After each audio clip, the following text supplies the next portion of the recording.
Praise the lord. ప్రతిరోజు అనుదిన వాక్యం ద్వారా మీరెంతగానో బలపడుతున్నారని నేను ఆశిస్తున్నాను. అలాగే మీరు కనుక మన యూట్యూబ్ ఛానల్ని క్రొత్తగా వీక్షిస్తున్నట్లయితే మన యూట్యూబ్ ఛానల్ని సబ్స్క్రైబ్ చేయండి, ఇతరులకు షేర్ చేయండి.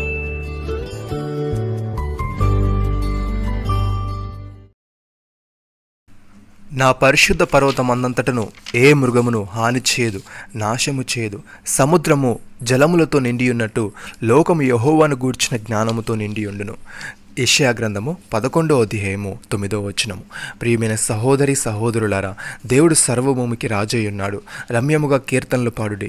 దేవుడు అన్ని జనులకు రాజయ్యున్నాడు. దేవుడు తన పరిశుద్ధ సింహాసనం మీద ఆసీనుడై ఉన్నాడు.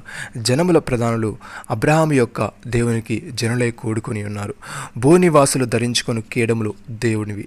యెహోవా మహోన్నతుడాయను.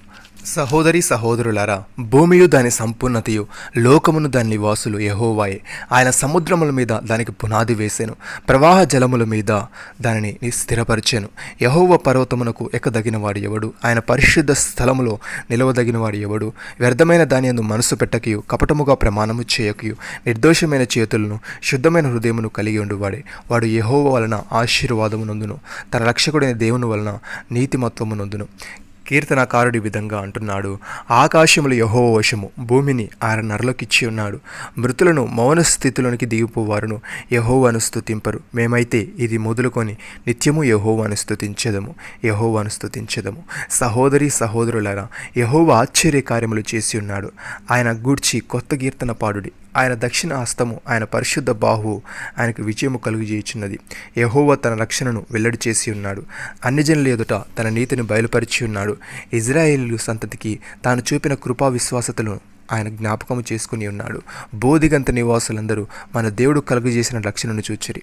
సహోదరి సహోదరులారా, సంతోషించు వారితో సంతోషించుడి, ఏడ్చు వారితో ఏడువుడి. ఒకరితో ఒకరు మనస్సు కలిగి ఉండుడి. హెచ్చువాటి యందు మనసు ఉంచక తగ్గువాటి యందు ఆసక్తులై ఉండుడి. మీకు మీరే బుద్ధిమంతులని అనుకోవద్దు. కీడుకు ప్రతి కీడు ఎవనికి చేయవద్దు. మనుషులందరి దృష్టికి యోగ్యమైన వాటిని గురించి ఆలోచన కలిగి ఉండుడి. శక్యమైతే మీ చేతనంత మటుకు సమస్త మనుషులతో సమాధానముగా ఉండుడి.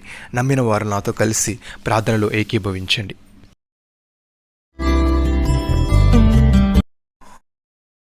మమ్మల్ని మికిలిగా ప్రేమిస్తున్న మా ప్రియ పరలోకపు తండ్రి, మీరు మాకు ఇచ్చిన ఆత్మ సంబంధమైన ప్రతి ఒక్క ఆశీర్వాదాన్ని బట్టి మీకు స్తోత్రములు తండ్రి.